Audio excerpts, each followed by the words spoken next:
اس قلعے کا نام تھا، اور اس کا جو رکھوالا تھا، جو وہاں پہ انہوں نے جس کو ایک دستہ دے کر وہاں رکھا ہوا تھا، اس کا نام تھا حجیر۔ اور حجیر بہت بڑا پہلوان تھا، بہت بڑا شجاع تھا، اس کے نام سے بھی لوگ ڈرتے تھے۔ چنانچہ وہ جب لڑائی ہوئی تو اس میں جو مبارزت اس نے طلب کی اور دونوں آمنے سامنے آ گئے، جیسے پرانے زمانے میں ہوتا تھا، تو اس میں اس نے فوراً پچھاڑ دیا حجیر کو اور اس کے سینے پر بیٹھ گیا۔ ابھی اس کو قتل کرنے ہی والا تھا کہ اس نے معافی مانگ لی، اور اس نے کہا جی کہ مجھے نہ مارو، میں تم سے معافی کا خواستگار ہوں۔ اس نے اس کو ساتھ رکھ لیا، معاف کر دیا، اور کہا کہ تم میرے لیے اب مخبر کا کام کرو گے۔ جب یہ خبر دریائے سپید میں پہنچی تو وہاں پر گجتم نام کا جو ایک اور کمانڈر تھا، اس کی بیٹی تھی گرد آفرید، اور وہ بھی اس کے اندر رہ رہی تھی۔ اس نے کہا کہ یہ اس کی ہمت، یہ کون آ گیا ہے جس نے آ کر ہمیں للکارا۔ چنانچہ وہ جنگی سامان پہن کر آ کر اس نے للکارا دوبارہ سہراب کو۔ تو چنانچہ وہ کہنے لگا کہ بھائی بات یہ ہے کہ تمہارا پہلے والا بھی گرفتار ہو چکا ہے۔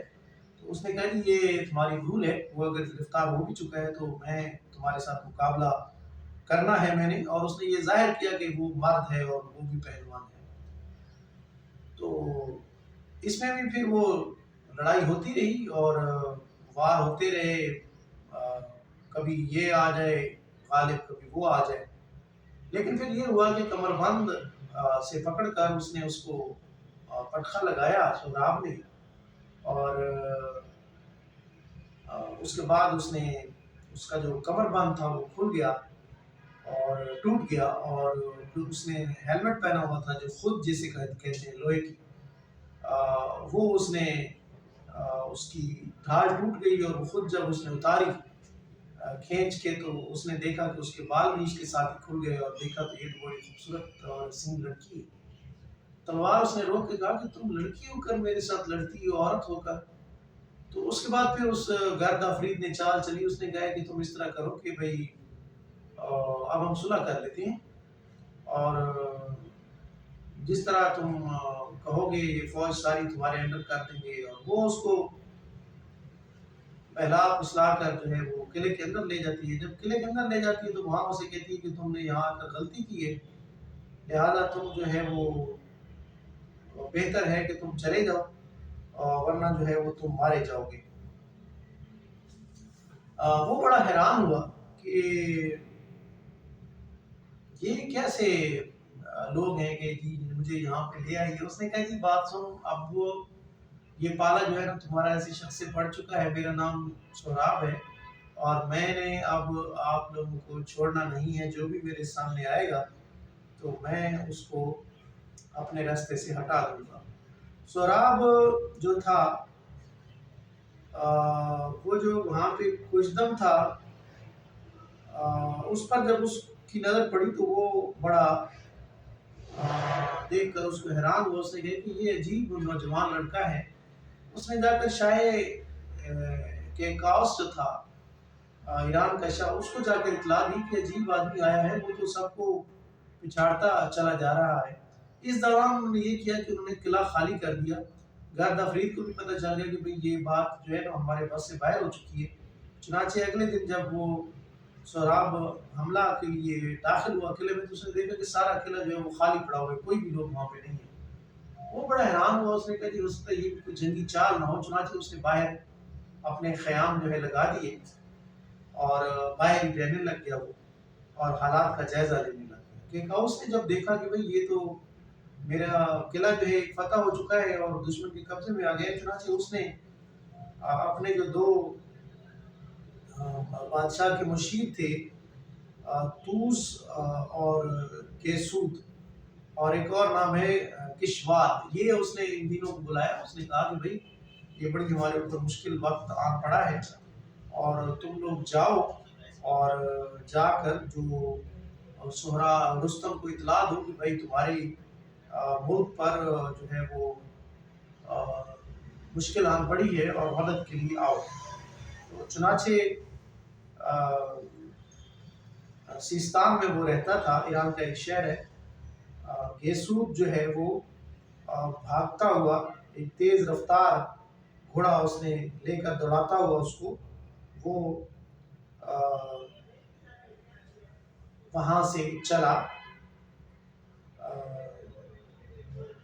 جہاں پہ ان کا جسے تخت جمشید بھی کہا جاتا ہے، دارالسلطنت اس سے سیستان کی طرف، اور تاکہ وہ جا کر اطلاع دے۔ جب رستم کو پتہ چلا تو وہ اس کو باہر لینے کے لیے آیا، جانتے تھے ایک دوسرے کو، ظاہر بادشاہ کا کوئی پیغام لے کے آ رہا ہے۔ چنانچہ وہاں وہ ایک رات رہا، اس کی خاطر مدارت اس نے کی اور محفل وغیرہ ہوئی۔ تو اگلے دن اس نے پھر کہا، لیکن سوراب جو ہے وہ ٹال مٹول کرتا رہا۔ 2 دن گزر گئے، تیسرے دن وہ کہنے لگا گیسوک کے جی بات یہ ہے کہ مجھے تو بڑا سخت پیغام دیا گیا ہے اور ایمرجنسی کی سی صورتحال ہے، تو تم آ نہیں رہے، پر میں چلتا ہوں، مجھے تو اب مزید میں یہاں پہ نہیں رک سکتا۔ چنانچہ وہ وہاں سے سوراب رستم جو ہے وہ بھی ساتھ چل پڑا اور وہاں پہ آ کے بادشاہ کے ساتھ اس کی ملاقات ہوتی ہے۔ اب چونکہ یہ رزم نظم ہے، اس میں اتار چڑھاؤ اس نے رکھے ہیں، تو دیر ہونے پر جو ہے وہ کیکاؤس جو ہے نا غصے میں سے تلملا رہا تھا کہ اس نے اتنی دیر کیوں لگا دی۔ چنانچہ اس نے کہا کہ تم مجھے بہت سست ہو اور تمہیں جو ہے نا کیوں نہ میں قتل کروا دوں، تمہیں سزا دوں۔ اس نے کہا جی جا کے اس کو بند کر دو، اور اس نے میرے حکم کی جو ہے وہ حکم بجاوری میں اس نے دیر کر دی۔ تو اب وہ رستم جو ہے وہ پہلوان تھا، وہ کوئی ایسے ماتڑ آدمی تو تھا نہیں۔ اس نے بادشاہ کو کہا کہ بھائی دیکھو، یہ جو میرے اوپر پلا رہے ہو، غصہ کر رہے ہو، اس کی ضرورت نہیں ہے۔ تم جو بادشاہی کر رہے ہو وہ میرے بلبوتے پہ کر رہے ہو۔ میں اگر نہ ہوتا تو ایران تمہاری سلطنت قائم نہ رہ سکتی۔ جتنے بھی حملے ہوئے ہیں ارد گرد کے، جتنے بھی فتوحات ہوئی ہیں، اس میں میرا حصہ ہے، لہٰذا ایسی بات میرے ساتھ نہ کرو، نہ میں اس طرح کی بات سننے کا عادی ہوں۔ تو بادشاہ کو بھی خیال آیا کہ شاید میں نے کچھ غلط کہہ دیا ہے، تو چنانچہ طوس جو ہے وہ رستم کو لے کر وہاں سے چلا گیا، اور اس نے کہا، رستم نے اپنا جب تعارف کرایا تو اس نے کہا کہ میں زال کی اولاد میں سے ہوں، مصر، چین، روم اور سند اور ان ساری فتوحات میں میرا نام جو ہے وہ لکھا ہوا ہے۔ چنانچہ طوس کے سمجھانے پر اور باقی مشیروں کے سمجھانے پر وہ اس کو وہاں لے گئے، وہاں سے نکال کے لے گئے، پھر بادشاہ کو سمجھایا، دونوں میں رضامندی ظاہر ہو گئی۔ پھر ان کو بتایا گیا کہ اس طرح جو ہے وہ حملہ ہو چکا ہے اور دشمن کی فوج جو ہے وہ آ چکی ہے۔ ایرانی فوج جو ہے وہ دریائے سپید کے نزدیک پہنچ گئی رستم کی قیادت میں، اور باقی بھی ہے انہوں نے ایک فاصلے پر جو ہے وہ اپنے خیمے لگا دیے اور وہاں پر وہ رہنے لگ گئے۔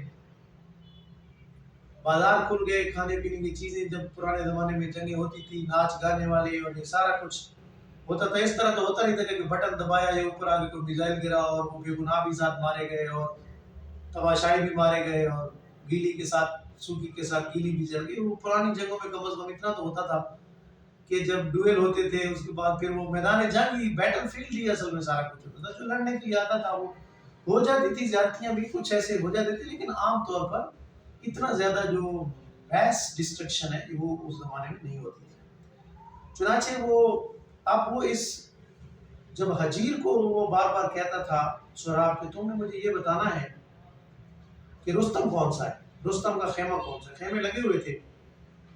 چنانچہ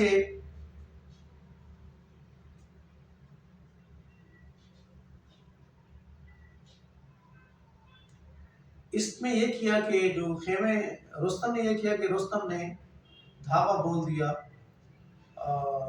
سہراب کے خیموں کی طرف۔ جنگ ابھی شروع نہیں ہوئی، کوئی سامنا آمنا نہیں ہوا، یہ چلا گیا۔ یعنی اتنا بہادر تھا، اندازہ کر لیں کہ دشمن کے علاقے میں دشمن کی فوجوں کی طرف چلے جانا، جس میں سہراب اور اس کے مشیر بیٹھے آپس میں مشاورت کر رہے تھے، اور وہاں باہر زندہ رزم نامی، زندہ رزم، اقبال نے اپنا نام رکھا ہے زندہ رود، کہتے ہیں ایک نظم میں کہتے ہیں کہ میں زندہ رود ہوں۔ تو زندہ رود کا مطلب ہے کہ چلتا ہوا دریا، اور زندہ رزم کا مطلب ہے کہ چلتی ہوئی جنگ، رزم کہتے ہیں جنگ کو، تو زندہ رزم اس کا نام تھا، اور بہت بڑا پہلوان تھا، وہ خیمے کے باہر تھا۔ رستم نے اس کو قتل کیا اور اندر گھس گیا، ان کو کہا کہ تمہاری جرت کس طرح ہوئی ہے کہ تم یہاں آ گئے۔ وہ بھی بڑے حیران ہوئے کہ باہر ہمارا اتنا بڑا محافظ کھڑا، وہی اس ساری حفاظتی جو لائن ہے اس کو توڑ کے اندر آ گیا، لیکن اس نے وہاں پہ لڑائی نہیں کی ان کے ساتھ، اور وہ کہہ کے آ گئے کہ بہتر ہے تمہارے لیے کہ تم یہاں سے چلے جاؤ، ورنہ پہ بڑی تمہیں جو ہے نا وہ مایوسی کا سامنا کرنا پڑے گا، اور یہاں سے تمہاری لاشیں ہی واپس جائیں گی۔ چنانچہ واپس آ گیا۔ اب خیمے لگے ہوئے، سراغ کو بڑی تاب چڑھی کہ یہ کون آدمی تھا کہ اس طرح آ کے چلا گیا۔ اس نے حجیر کو کہا کہ مجھے یہ بتاؤ کہ یہ سامنے خیمے لگے ہوئے ہیں، اس میں کون کون سے کس کس کے خیمے ہیں۔ اب حجیر جو ہے وہ ایک تو ہمان ہے، ہمان کی باقاعدہ ڈیوٹی لگائی ہوئی ہے، شاید دوران نے تو تمہیں بتانا نہیں کہ رستم کون ہے۔ اب یہ نہیں بتا رہا اس کو کہ رستم کون ہے، یہ کہتا ہے وہ جو سامنے دیبا سے آراستہ، یعنی پشم اور مختلف جو ہے وہ دھاگے خوبصورت اور ریشمی جو ہے وہ چیزوں سے لگا ہوا جو خیمہ ہے، جس میں مختلف جھنڈیاں لگی ہوئی ہیں اور بڑا آراستہ اور پیراستہ، یہ کیکاؤس کا خیمہ ہے۔ اچھا ٹھیک ہے جی۔ سرخ رنگ والا جو گودرز کا خیمہ ہے، اس میں جی ان کا جس کے اوپر فلانا جھنڈا لہرا رہا ہے، یہ فلانے کمانڈر کا خیمہ ہے، یہ فلانے اس کا خیمہ ہے، کیسود کا خیمہ ہے، یہ توس کا خیمہ ہے۔ سارے خیمے بتاتا رہا، لیکن وہ کہنے لگا کہ تم نے مجھے رستم کا خیمہ نہیں بتایا۔ تو اس نے کہا کہ رستم کا خیمہ ادھر مجھے نظر نہیں آ رہا ہے۔ ایک وجہ اس نے یہ لکھی ہے، شاید حجیر اس لیے نہیں بتانا چاہتا تھا کہ یہ رات کو کہیں حملہ کر کے رستم کو قتل نہ کر دے، چنانچہ اس نے سراغ کو رستم کی جستجو رہی، لیکن اس کو رستم نہ ملا۔ اب یہ ہوا کہ اگلے دن جب فوجیں آمنے سامنے ہوئی تو وہ باہر آ گیا سراغ، اور ادھر سے رستم سامنے آ گیا، لڑائی شروع ہوئی۔ تو رستم نے اس کو کہا کہ نوجوان تم آ گئے ہو، لیکن اب یہ ہے کہ تمہارا یہاں سے مجھے بڑا افسوس ہوگا تمہاری جوانی پر کہ تم جوانی گنوا دو گے، تمہیں کسی نے بتایا نہیں ہے کہ تم کہاں آ گئے۔ تو کہنے لگا تمہارا نام کیا ہے؟ تو رستم نے کہا کہ نام میں کیا رکھا ہے، نام تو کچھ بھی ہو سکتا ہے، تم لڑنے کے لیے آئے ہو لڑو۔ اصل میں یہ تھا کہ رستم نام اس لیے چھپا رہا تھا کہ کہیں یہ نام سن کر جو ہے مرعوب نہ ہو جائے۔ دیکھتے ہیں، مقابلہ کرتے ہیں، دونوں طاقت ایک دوسرے کی دیکھتے ہیں۔ جنگ ہوتی رہی سارا دن، لیکن کوئی بھی بازی لے جا نہ سکا۔ لیکن رستم کو پتہ چلا کہ یہ بندہ ایسا ہے جو میرا مقابلہ کر سکتا ہے۔ ایک فرق بھی تھا کہ رستم چونکہ ادھیڑ عمر تھا اور وہ نوجوان تھا، لیکن پھر بھی رستم تھا۔ ہوتا رہا یہ مقابلہ، شام ہو گئی، اس نے کہا کل ہم لڑیں گے۔ اگلے دن لڑائی ہوتی رہی، قریب تھا کہ رستم کو ایک گھاؤ بھی لگا، اور وہ قریب تھا کہ وہ اس کو پچھاڑ دیتا، لیکن رستم نے کہا کہ شام ہو گئی ہے، اب نہیں لڑتے، کل لڑیں گے۔ اس نے کہا ٹھیک ہے۔ تیسرے دن رستم جو ہے وہ وہاں پہ گیا اور خدا سے جا کے اس نے دعا کی، کیونکہ ایک دفعہ اس نے یہ دعا کی تھی کہ میرے پاس طاقت بہت زیادہ ہے، اے خدا مجھ سے کچھ طاقت واپس لے لے، یہ طاقت مجھ سے سنبھالی نہیں جاتی۔ اور کہا جاتا ہے کہ لکھا ہے خود فردوسی نے، مبالغہ بھی ہو سکتا ہے، وہ جب پتھر میں پاؤں رکھتا تھا تو اس کا پاؤں پتھر میں دھنس جاتا تھا، جب وہ مکہ مارتا تھا تو نشان پڑ جاتے تھے پتھروں میں، اتنا طاقتور تھا۔ اس دن اس نے دعا کی کہ اب ایسا پہلوان آ گیا ہے، کوئی نوجوان ترانی، جس کا مقابلہ میں کر رہا ہوں، لیکن میری طاقت جو ہے وہ نہیں رہی، میں خدا مجھے طاقت واپس کر دے۔ چنانچہ تیسری دفعہ جب وہ لڑائی لڑنے کے لیے آیا ہے تو وہ اس سے پہلے جنگ کرنے سے پہلے اس کا ایک بھائی تھا جس کا نام تھا زوارا. اس کو اس نے بلا کر کہا کہ جب میں جنگ کر رہا ہوں تو تم خیمے کے سامنے ہی ٹھہرنا. اگر میں زیادہ دیر تک میدان میں نہ رہا اور میں ہار گیا تو تم ماتم نہ کرنا. یعنی اسے پڑ گیا تھا شک کہ آج جو ہے وہ معاملہ کچھ گڑبڑ ہے، اور اگر میں میدان کی طرف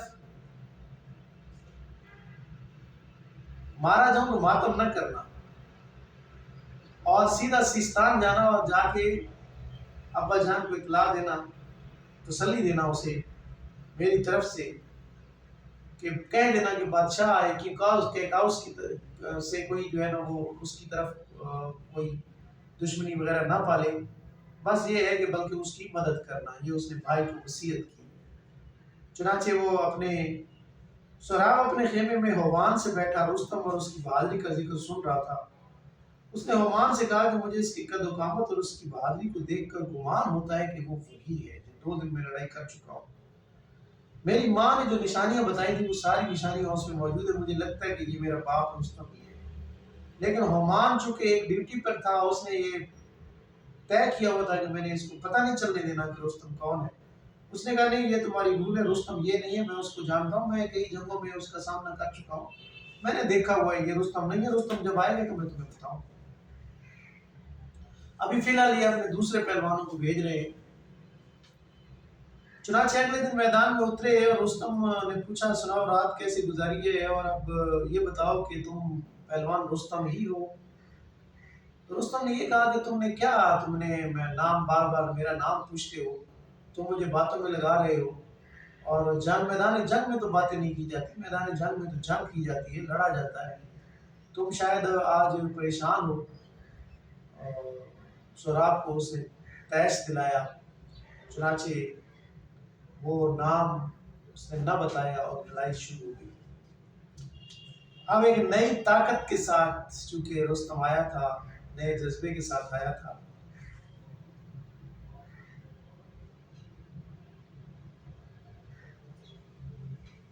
لڑائی کافی دیر ہوتی رہی. اس کے بعد تلوار اس کے ہاتھ سے گری، نیزہ اس نے مارا.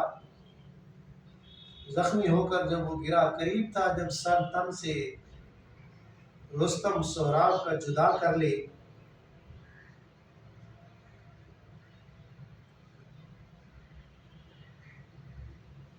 تو رستم نے پکار کر کہا ہاں.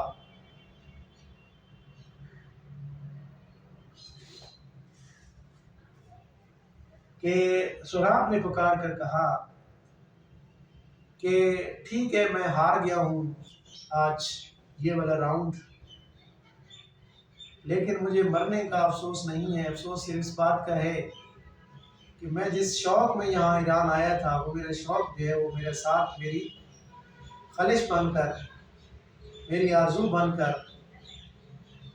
وہ میرے ساتھ ہی جائے گا قبر میں، کہ مجھے رستم نہ ملا جو میرا باپ تھا. یہاں پہ رستم تعصب کا اظہار کرتا ہے، تلوار اس کے ہاتھ سے گر جاتی ہے اور وہ کہتا ہے کہ کیا کہا، دوبارہ کہو. اس نے کہا میں رستم کا بیٹا ہوں، میری ماں نے مجھے یہ کہا تھا، یہ نشانیاں بتائی تھی، اور یہ دیکھو میرے پاس یہ لاکٹ ہے. اس نے بازو باندھ اپنا اتار کے دکھایا. رستم دھاڑے مار مار کے روتا رہا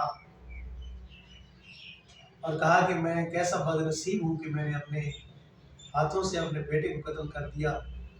چنانچہ وہ توس کو کہتا ہے کہ تم جاؤ اور جا کر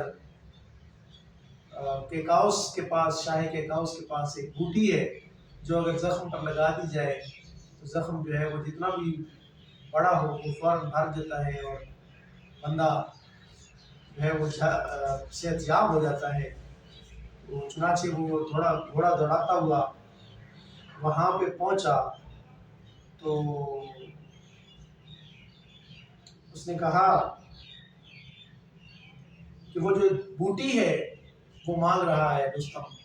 اب کیکاؤس جو ہے وہ بھی چونکہ وہ بھی تورانی بادشاہ ہے، افراسیاب، اسی جیسی شاید خصلت رکھتا تھا، اور دنیا بھر کے بادشاہ فرعین مصر سے لے کر اور آج تک جو ہے وہ سیاست کے سینے میں جیسے کہتے ہیں دل نہیں ہوتا، تو اس نے کہا کہ اگر میں نے بوٹی دے دی اور سوراب بچ گیا تو یہ دونوں باپ اور بیٹا میرے لیے خطرے کا نشان بن جائیں گے اور میری سلطنت کے لیے یہ بڑا مشکل وقت ہوگا، سوراب کو مرنے دو۔